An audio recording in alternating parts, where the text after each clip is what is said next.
Pourquoi l'employé qui tenait toute l'entreprise à bout de bras a-t-il fini par craquer? Mes patrons m'avaient surnommé le gars à problème, non pas parce que j'aimais résoudre les embrouilles, même si je n'étais pas mauvais dans l'exercice, mais surtout parce que j'étais le seul capable de réparer n'importe quelle bourde qui survenait dans leur code spaghetti, ce truc improbable sur lequel reposait toute leur start-up. Ça a commencé avec une annonce improbable trouvée sur le banc Cohen pendant ma dernière année de fac. Recherche quelqu'un qui code. C'est tout. Pas de prérequis, juste un type qui touche un peu au JavaScript. L'entretien s'est fait dans un garage, entouré de 3 diplômés de Stanford, persuadés d'avoir trouvé le concept ultime pour révolutionner les transactions entre particuliers, mais qui avaient déjà cramé 5 développeurs, tous partis furax. Leur base de code, c'était un cauchemar. Un improbable mélange de React et de jQuery, zéro documentation, des variables qui s'appelaient truc 1 ou machin, new, final, final 2. Les devs avant moi étaient repartis en claquant la porte, laissant derrière eux un vrai champ de ruines numériques. « Tu peux nous réparer ça ?» m'a demandé Brad, le PDG, en me montrant un écran d'erreur qui faisait planter le site toutes les 3 heures depuis un mois. J'ai réglé le souci en 40 minutes.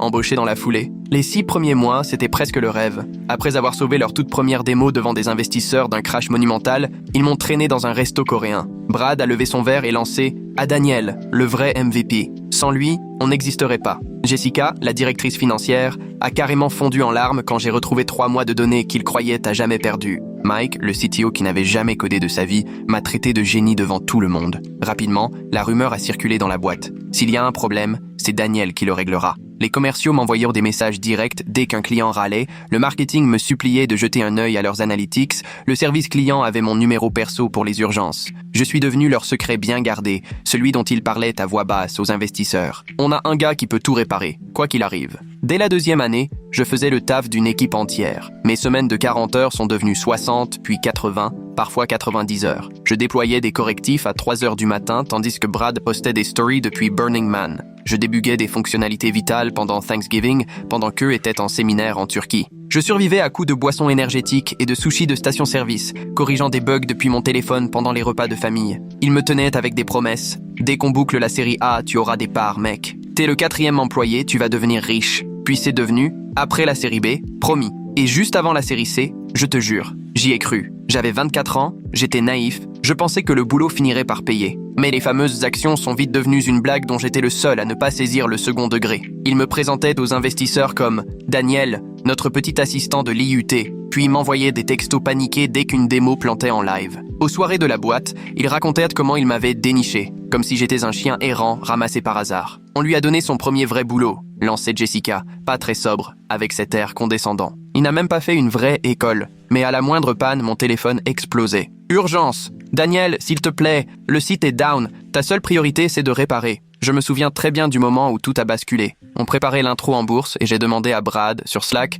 où on en était pour mes parts. Il m'a répondu avec un emoji mort de rire. T'as jamais été officiellement salarié, Daniel. T'es prestataire. Les prestataires, pas d'action. C'est la règle. Le lendemain, ils annoncèrent l'IPO en grande pompe en réunion générale. La boîte était valorisée à 500 millions de dollars. Mon 1% théorique, celui qu'on m'avait promis pendant 3 ans, aurait valu 5 millions. À la place, ils m'ont filé une prime de 500 $ et organisé une soirée pizza. Brad a fait son petit speech sur la contribution de chacun, sans même me regarder. Ce soir-là, j'ai rallumé mon ordi, j'ai contemplé le code que j'avais maintenu pendant 3 ans. Chaque fonction, chaque module, chaque élément critique portait ma signature, y compris quelques bombes à retardement disséminées au fil des années. Rien de malveillant, juste de quoi prendre mes précautions. Des Deadman Switch écrits lors de débogages nocturnes, annotés avec des commentaires anodins, semblant n'être que de la gestion d'erreurs classiques. La cérémonie d'introduction à la bourse de New York était parfaite. CNBC était là. TechCrunch faisait un live. Les parents de Brad avaient fait le déplacement depuis le Connecticut. Brad a sonné la cloche à 9h30. Les confettis ont volé. Le champagne a coulé à flot. L'action a ouvert à 47 $.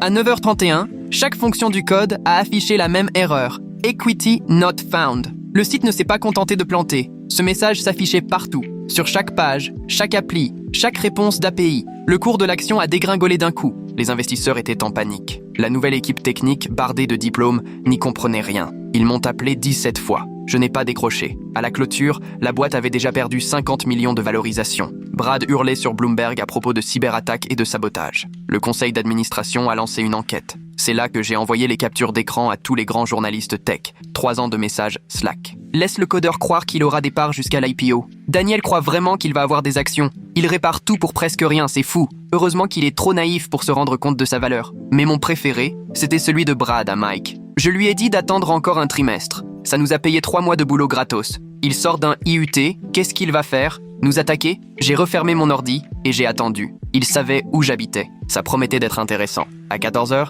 3 coups secs à la porte m'ont glacé le sang. Par le Judas, j'ai aperçu un type en costume mal taillé, une grosse enveloppe à la main. J'ai tout de suite compris. J'ai ouvert, il m'a demandé si j'étais Daniel, puis m'a tendu les papiers sans un mot. L'alias pesait lourd, au moins 50 pages. J'ai signé sur son petit terminal électronique, il est reparti sans rien dire. De retour à l'intérieur, j'avais les mains qui tremblaient en parcourant la plainte. Rupture de contrat, fraude informatique, vol de secrets industriels, et il réclamait 50 millions de dollars de dommages et intérêts. 50 millions. À un type qui vit dans un studio minuscule et qui mange des nouilles instantanées presque tous les soirs. Les termes juridiques s'embrouillaient dans ma tête, mais je retenais des expressions comme intention malveillante, attaque coordonnée, préjudice irréparable pour les actionnaires. Mon ordi était encore allumé, alors j'ai commencé à chercher des avocats spécialisés en droit tech et en affaires CFAA. La plupart demandaient 5 000 $, rien que pour une première consultation. J'ai laissé des messages à 3 cabinets en essayant d'avoir l'air calme alors que ma voix tremblait. 1 heure plus tard, le cabinet de Conrad Donovan m'a rappelé. Son assistante m'a expliqué qu'il avait entendu parler du crash de l'IPO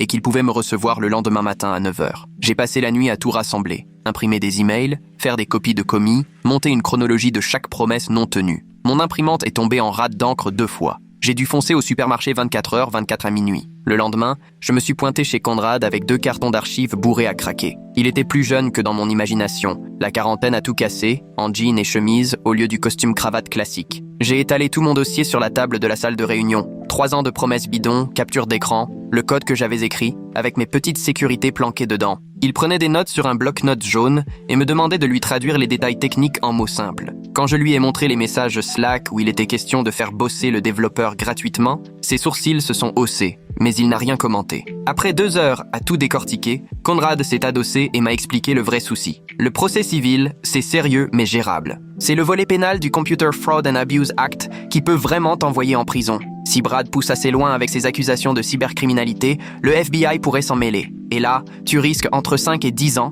si jamais on prouve que tu as causé sciemment plus de 5 000 $ de préjudice.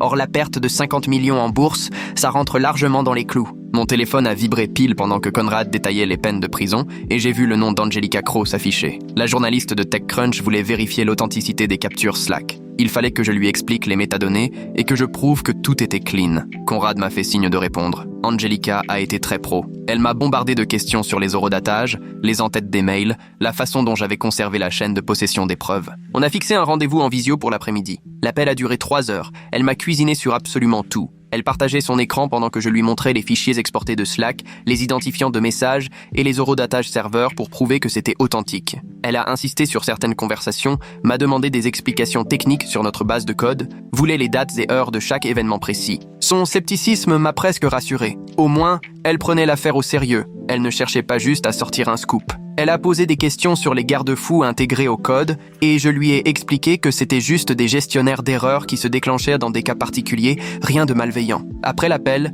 les mises en garde de Conrad sur la préservation des preuves m'ont frappé de plein fouet. Si le FBI débarquait, ils voudraient tous mes appareils, sauvegarde, chaque miette de preuve numérique. J'ai passé la nuit à tout sauvegarder en version chiffrée, copier sur des disques externes, téléverser dans des clouds sécurisés, documenter chaque manip. J'ai changé tous mes mots de passe, activé la double authentification partout, même créé une adresse mail spéciale rien que pour les questions juridiques. La paranoïa a pris le dessus, a fouillé pour des micros chez moi, scotché la webcam du portable, passé par un VPN pour tout. Le lendemain matin, la boîte a publié son communiqué. Mon téléphone n'a pas arrêté de vibrer. Ils m'accusent d'être un prestataire indélicat qui aurait pris leur système en otage pour négocier un avantage, affirmant m'avoir proposé une rémunération équitable que j'aurais refusée par pure cupidité. Ils disaient que j'étais coupable de cybercriminalité et que j'avais mis des milliers d'emplois en danger avec mon attaque malveillante. LinkedIn s'est rempli de messages de haine, des gens qui me traitaient de criminel, disaient que je méritais la prison, menaçaient de m'empêcher de retravailler dans la tech. D'anciens collègues, jusque-là sympas, m'ont bloqué du jour au lendemain.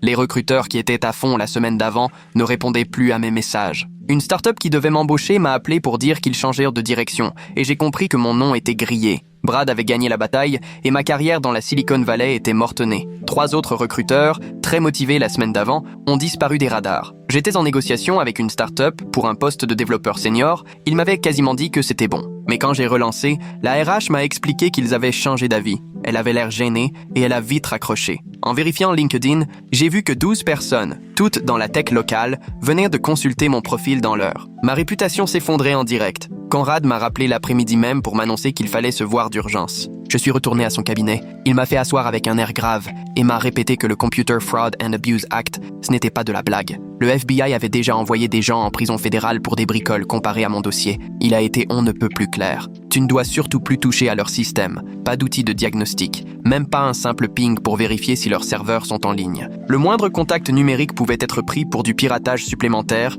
et empirer ma situation. Il m'a littéralement fait rédiger la liste complète de tous les moyens par lesquels je risquais d'accéder accidentellement à leurs données, puis il m'a ordonné d'éviter absolument tout ça. 2 jours après, un camion FedEx s'est arrêté devant chez moi. Le livreur m'a tendu une enveloppe à signer. À l'intérieur, une mise en demeure signée Mei Jung, du cabinet Whitman & Associates, les avocats de la boîte. 8 pages de menaces de poursuite civile pour plus de 50 millions en dommages, d'alerte au FBI pour violation du CFAA et d'accusations selon lesquelles j'aurais prémédité mon attaque depuis des mois. Il me donnait 5 jours ouvrés pour répondre. Sinon, il lançait la procédure. J'avais les mains qui tremblaient en scannant les pages pour les envoyer à Conrad. Il m'a rappelé à peine 10 minutes plus tard pour me rassurer. Il ne fallait surtout pas paniquer, c'était du grand classique. Mais il fallait qu'on commence à préparer la riposte tout de suite. J'ai passé les 3 jours suivants à fouiller chaque mail, chaque SMS, chaque conversation Slack des 3 dernières années. J'ai ressorti mes vieux carnets où je notais mes heures, parce que je suis du genre à tout garder. Les logs montraient des semaines à 80, 90 heures, parfois plus lors des périodes de lancement.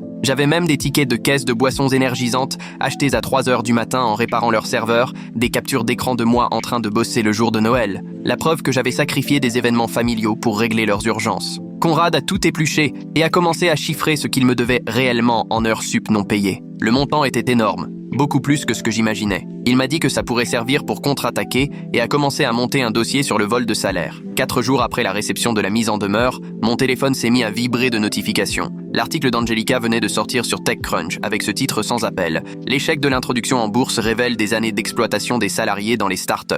Elle avait publié certaines de mes captures d'écran, mais en floutant tous les noms et détails pour me protéger d'une plainte en diffamation. L'article racontait tout. Comment on m'avait fait miroiter des actions pour finalement me traiter comme un moins que rien. Elle avait même retrouvé d'autres témoignages confirmant les pratiques répétées de la boîte. Moins d'1 heure après la publication, l'article avait déjà été partagé des milliers de fois, avec des centaines de commentaires de gens racontant leurs propres galères similaires. Ma boîte mail a explosé de messages d'ex-salariés de start-up partageant leur histoire. Un ancien de la boîte m'a envoyé un message super détaillé. Brad lui avait aussi promis des parts avant de le virer juste avant l'attribution. Il proposait même de me faire une déclaration écrite pour mon dossier. Une autre personne m'a carrément envoyé des captures où l'on voyait Brad faire les mêmes promesses à d'autres freelances au fil des années. Et quelqu'un d'autre m'a transféré un mail de Jessica qui se vantait d'avoir baissé les coûts en embauchant des freelances persuadés d'obtenir des actions. Les preuves s'accumulaient. Ce n'était plus juste mon histoire. C'était toute leur façon de fonctionner. Ce même après-midi, Conrad a reçu un mail des avocats de la boîte. Injonction de conservation. Ils exigeaient que je garde tous mes appareils, toutes mes données,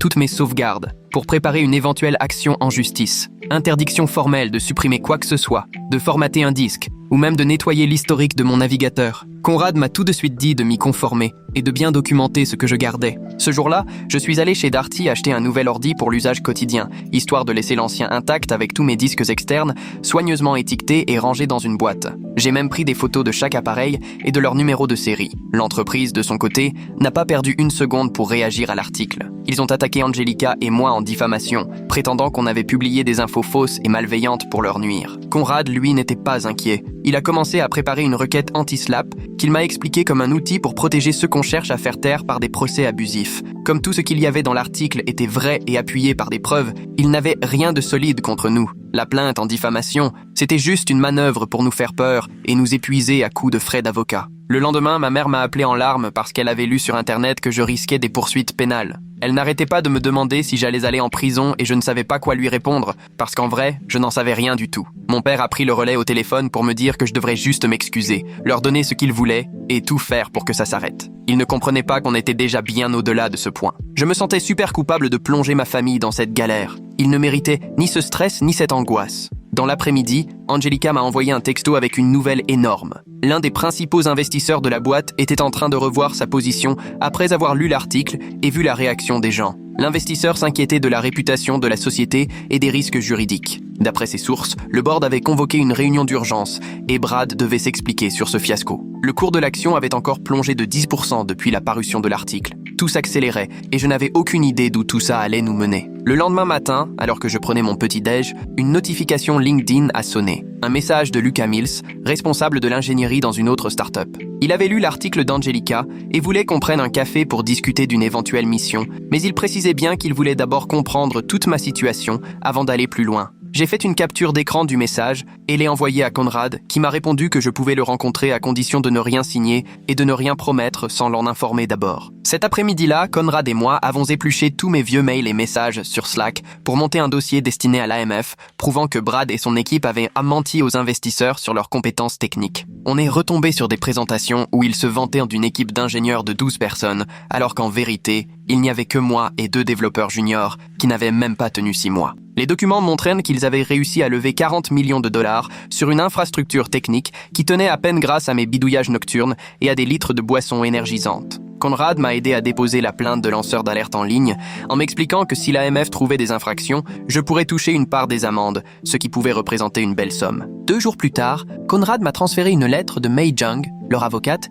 qui suggérait qu'on discute d'une résolution mutuellement bénéfique. Elle proposait de m'accorder l'immunité si j'acceptais d'aider à réparer leur système, mais Conrad a tout de suite flairé le piège. Le but était de me faire reconnaître une infraction pour avoir accédé à leur système. Il m'a conseillé de ne surtout pas répondre et de lui laisser gérer toutes les discussions avec leurs avocats, ce qui m'arrangeait bien, vu que lire leurs menaces juridiques ne faisait qu'augmenter mon stress. Pendant qu'il s'occupait de tout ça, j'ai fouillé dans mes archives et mis la main sur mon contrat de prestataire, oublié dans ma boîte Gmail depuis 3 ans. Il était bourré de clauses d'arbitrage et de passages sur la propriété intellectuelle qui stipulaient, en gros, que tout ce que je créais pour eux leur appartenait à jamais. Je l'ai envoyé à Conrad en m'attendant au pire, mais il a éclaté de rire, ravi, en m'expliquant que l'arbitrage, au contraire, empêchait l'entreprise de me traîner devant un tribunal public et de salir ma réputation lors d'un procès retentissant. Le rendez-vous café avec Lucas s'est fait dans un Starbucks du centre-ville. Il est arrivé en jean et sweat à capuche, ce qui m'a tout de suite mis à l'aise, bien plus que s'il était venu en costume. Il m'a posé plein de questions techniques sur mon vrai boulot,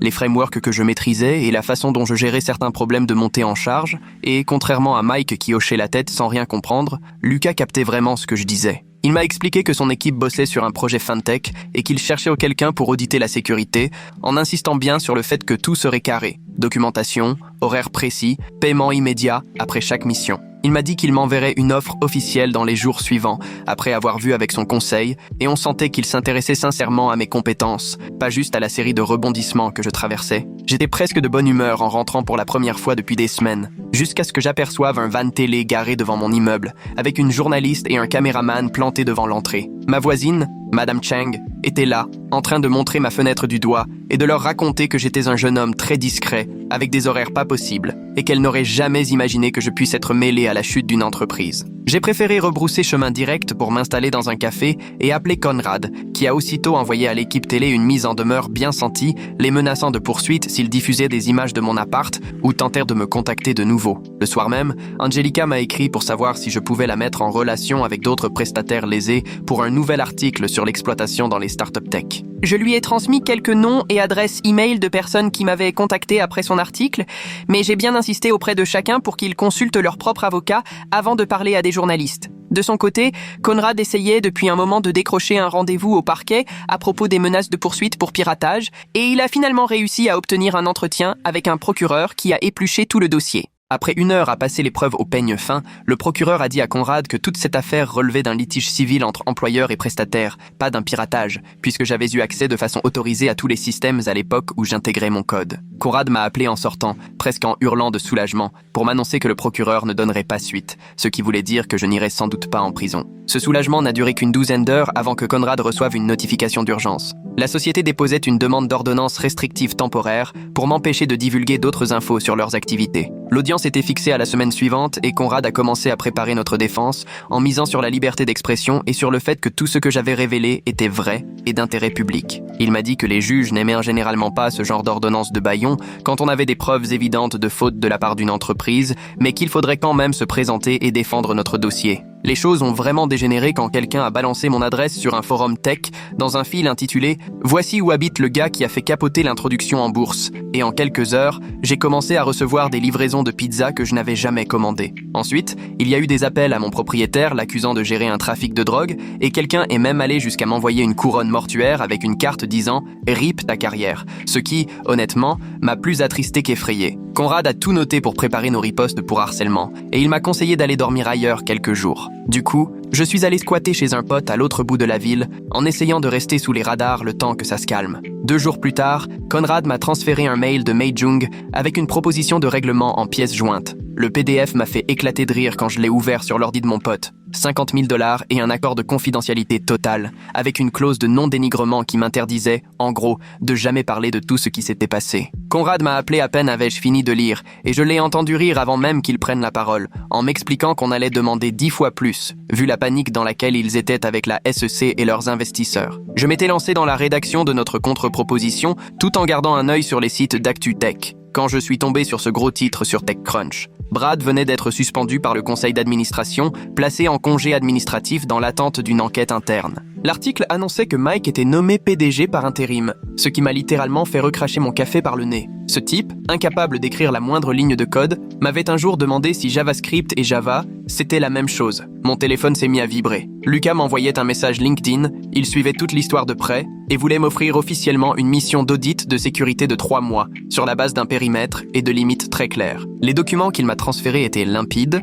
les tarifs horaires y figuraient noir sur blanc, sans aucune histoire de part dans la boîte ou de grandes promesses façon start-up du genre « on va changer le monde » qui m'avait valu tous mes ennuis. L'audience concernant l'ordonnance restrictive était prévue le jeudi matin et Conrad a passé des heures à me briefer sur le déroulé, les questions possibles de la juge et la meilleure façon d'y répondre. On s'est rendus ensemble au tribunal. J'ai enfilé mon unique costume, celui du mariage de mon cousin 2 ans plus tôt, en essayant de garder mon calme alors qu'on patientait devant la salle. La juge, une dame d'un certain âge, avait l'air épuisée et jetait sans cesse un œil à sa montre pendant que les avocats de la boîte s'acharnaient à me présenter comme un hacker dangereux, à tenir à l'écart de leur société coûte que coûte. Conrad a pris la parole pour expliquer que je n'avais plus jamais accédé à leur système depuis mon départ et que tout ce que j'avais partagé avec la presse relevait de la liberté d'expression, rien de plus. Après 3/4 d'heure d'échange, la juge a allégé les restrictions. Interdiction d'accéder à leur système, pas mon intention de toute manière, mais liberté totale de m'exprimer auprès des journalistes et des régulateurs sur ce qui s'était passé. 3 jours plus tard, Conrad a reçu un mail de May.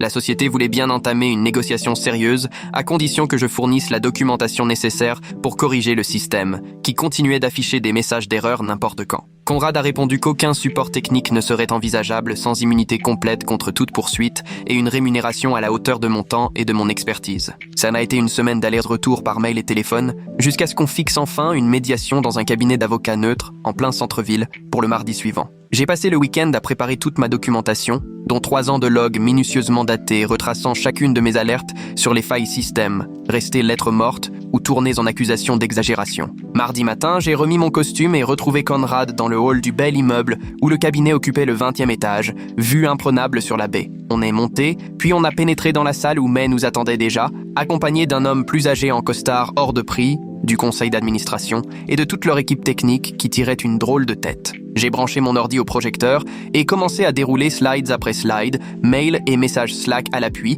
où j'avais précisément annoncé les problèmes qu'il subissait désormais. Le visage du membre du conseil s'est décomposé quand il a vu le message de Brad balayant mes alertes d'un revers de main, prétextant que je cherchais juste à me rendre intéressant. Mais s'est raclé la gorge, a admis que l'image des 2 parties avait trinqué, puis a proposé un accord à 6 chiffres tout en faisant glisser une pile de documents vers moi. Elle voulait une clause de non-dénigrement mutuel et la remise de toutes les infos nécessaires à la réparation du système dans les 48 heures suivant la signature. J'ai jeté un œil à Conrad qui m'a fait un signe discret d'approbation et j'ai répliqué que je voulais le paiement de toutes mes heures sup sur 3 ans, le remboursement de mes frais d'avocat et des restrictions d'expression suffisamment souples pour continuer à parler des pratiques du secteur sans jamais les nommer directement. Conrad a ajouté qu'il nous fallait aussi une lettre garantissant qu'aucun signalement ne serait fait au FBI ou à toute autre autorité concernant ce soi-disant hacking. La pièce est tombée dans le silence. Le gars du conseil a soufflé à l'oreille de May, qui a fait non de la tête et insisté qu'il fallait régler le problème du système tout de suite, avant que l'action ne dégringole encore. Conrad s'est penché en avant pour proposer une passation supervisée.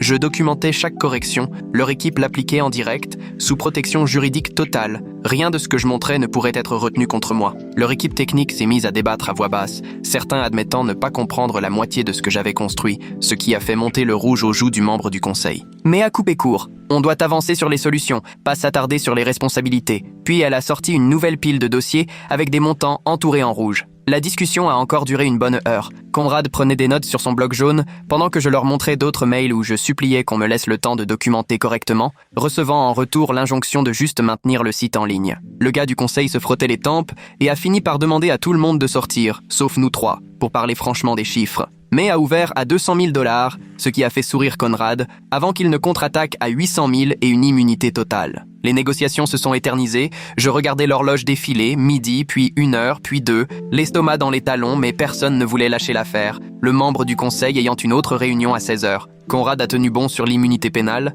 mais continuait à tout conditionner à une réparation immédiate et complète du système. On a fini par tomber d'accord sur 400 000 $, assortis de règles très précises sur ce que j'avais le droit de dire ou non publiquement, et d'une lettre interdisant toute poursuite si je leur consacrais 10 heures d'aide supervisée pour corriger leur code. La paperasse a encore duré une bonne heure, les 2 avocats relisant chaque phrase pendant que j'envoyais un texto à ma mère pour la rassurer. 2 jours plus tard, j'étais installé devant mon ordi avec 3 de leurs ingénieurs qui suivaient la démonstration en partage d'écran pendant que je leur expliquais chaque fonction développée au fil de ces 3 ans. Je leur ai montré où se cachaient les déclencheurs et comment les désactiver sans tout démolir. Ils prenaient note sans arrêt et leurs questions trahissaient peu à peu leur prise de conscience sur l'état catastrophique de leur code d'origine. J'ai expliqué comment j'avais empilé des systèmes de secours, faute d'avoir jamais eu le temps de refaire les choses proprement dès le départ. L'un des ingénieurs s'est même excusé de n'avoir jamais compris ce que j'avais enduré pendant toutes ces années. Le 2e jour, il s'agissait surtout de leur présenter la doc que j'avais rédigée sur mon temps libre, puisqu'ils ne m'en avaient jamais fourni. J'avais pris soin de consigner en détail chaque système important,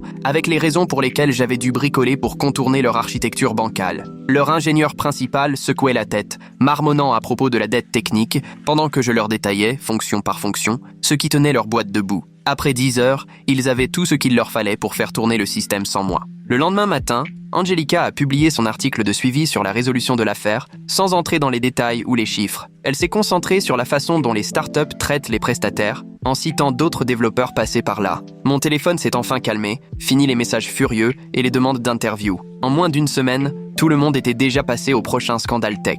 J'ai utilisé une partie de l'accord pour déménager dans un nouvel appart, dans un immeuble sécurisé avec gardien, histoire d'avoir la paix. Les serrures étaient costaudes, les fenêtres donnaient sur une cour au lieu de la rue. J'ai enfin pu m'acheter un vrai bureau, une chaise digne de ce nom, et un canapé qui ne venait pas d'Emmaüs. Ça faisait vraiment bizarre de s'offrir de belles choses après 3 ans à serrer la ceinture en attendant des parts qui ne sont jamais arrivées. Lucas et son équipe se sont révélés être exactement le cadre dont j'avais besoin après tout ce chaos. Chaque mission était précise, avec des délais clairs. Chaque heure était comptée et les factures payées comme du papier à musique, le 15 et le dernier jour du mois. Plus de coups de fil au beau milieu de la nuit. Fini les promesses de fortune future, juste du freelance normal, avec des limites et des attentes normales. L'équipe me laissait vraiment la parole quand je proposais des améliorations et me créditait en réunion. Au bout d'1 mois, j'ai appris par le réseau qu'après la publication de ma doc et découverte de l'étendue de ses erreurs, Brad avait discrètement quitté la boîte, poussé vers la sortie par le conseil qui lui a laissé le choix entre démissionner ou être licencié pour faute grave. Il a retrouvé un job de VP dans une autre start-up en 15 jours, comme c'est toujours le cas pour ce genre de profil. L'action a atterri à 30 $, bien trop haut à mon goût. Mes parents m'ont invité à dîner, voulant savoir si je regrettais ce que j'avais fait. Je leur ai expliqué que ce que je regrettais, c'était d'avoir cru Brad et ses promesses, pas d'avoir enfin défendu mes intérêts. Ma mère m'a dit « Je suis fier de toi de ne pas t'être laissé faire ». Mon père a ajouté « La prochaine fois, essaie quand même de consulter un avocat avant de te lancer dans quelque chose d'aussi radical ». On a décidé d'en rester là et d'aller de l'avant. J'ai trouvé une thérapeute spécialisée dans les traumatismes au travail et j'ai commencé à la voir chaque semaine. Elle m'a aidé à comprendre à quel point 3 ans d'urgence et de promesses non tenues m'avaient abîmé. Au bout de quelques séances, j'ai recommencé à dormir, même si je vérifiais toujours 2 fois mes serrures avant de me coucher et que je laissais mon téléphone en silencieux. La parano commence à s'estomper, mais il faut du temps. Sur les conseils de Conrad, j'ai tout gardé précieusement pendant au moins 7 ans, au cas où. J'ai donc loué un coffre à la banque, où j'ai déposé mon ancien ordi, des copies papier de chaque mail, chaque message Slack, toute la doc, tout y est passé. Les disques durs sont dans des pochettes antistatiques, scellées dans du plastique. On n'est jamais trop prudent. 3 mois après le début du contrat avec Lucas, il m'a proposé de rempiler pour 6 mois, avec une petite augmentation. Ce n'était pas palpitant comme à l'époque où je devais résoudre des crises à 2 heures du mat. Mais la routine avait quelque chose de rassurant après tout ça. Un peu de base de données, de l'intégration d'API, des revues de code, j'ai accepté tout de suite. La prolongation venait avec 10% de plus, ce qui me faisait enfin un tarif horaire correct. Un matin, j'ai reçu un message d'Angelica. Elle venait de décrocher un grand prix de journalisme pour sa série sur le travail dans la tech, et me remerciait de lui avoir fait confiance. J'ai répondu un simple « félicitations » et ça m'a fait bizarre de me dire que quelque chose de positif soit sorti de tout ce bazar. La semaine suivante, en entrant dans mon café habituel, j'ai aperçu Mike assis dans un coin, les yeux rivés sur son ordi. Nos regards se sont croisés, il a ramassé ses affaires et est parti sans même commander. Je l'ai regardé partir et j'ai réalisé que je n'étais plus en colère, juste fatigué de toute cette histoire. Grâce au boulot en freelance, mon GitHub a recommencé à afficher des commits réguliers et des recruteurs ont repris contact sur LinkedIn avec des offres vraiment intéressantes. J'ai fait attention à qui je répondais, refusé tout ce qui sentait l'actionnariat ou le fameux changer le monde. Ma thérapeute m'a aidé à repérer les signaux d'alerte que j'avais ignorés pendant 3 ans. Elle m'a même demandé de dresser la liste des limites à ne jamais franchir, quelle que soit l'offre, aussi séduisante soit-elle. Plus d'appels d'urgence après les heures, sauf si c'est payé le triple d'avance. Plus de promesses d'argent futur à la place d'un vrai salaire. Plus de boulot le week-end sans paiement d'heures sup écrit noir sur blanc. 6 mois après le fiasco de l'IPO, j'ai regardé mon compte en banque. Et pour la première fois, il y avait de vraies économies. Les procédures étaient réglées et Conrad m'a confirmé que tout était enfin en ordre. Depuis quelque temps, je dors bien mieux et j'ai enfin arrêté de vérifier les serrures 3 fois avant d'aller me coucher. Le monde des startups poursuivait son petit cirque, chaque jour de nouveaux arrivants se faisaient avoir, mais je n'étais plus embarqué dans cette spirale. Lors de notre réunion hebdomadaire, Lucas m'a dit que son équipe prenait de l'ampleur et m'a demandé si je connaissais de bons développeurs. J'ai aussitôt pensé à un gars croisé sur un groupe de soutien pour freelance qui s'était en fait arnaqué. Je lui ai envoyé son CV. Ça m'a vraiment fait plaisir de pouvoir aider quelqu'un à éviter le piège dans lequel moi-même j'étais tombé. J'ai enfin pris le temps de mettre à jour mon profil LinkedIn. Désormais, il y a écrit « Consultant senior en sécurité » et j'ai effacé toute trace de la boîte de Brad. Tout ce qui concerne ces 3 années restait à l'abri dans une boîte métallique à la banque, mais cette fois, mon avenir était entre mes mains. Ce soir-là, j'ai terminé la mise à jour chez un client à 9h et non plus à 3h du matin. Mon téléphone est resté sur silencieux, ma porte bien verrouillée. Je me suis couché à une heure décente et pour la première fois depuis des lustres, je me suis endormi sans voir défiler des messages d'erreur derrière mes paupières, sans cauchemarder de serveurs en carafe. Merci d'avoir suivi tout ça avec moi. Ça m'a vraiment fait plaisir de partager ces moments en votre compagnie. On se retrouve très vite. Abonnez-vous si vous voulez voir d'autres contenus du même genre.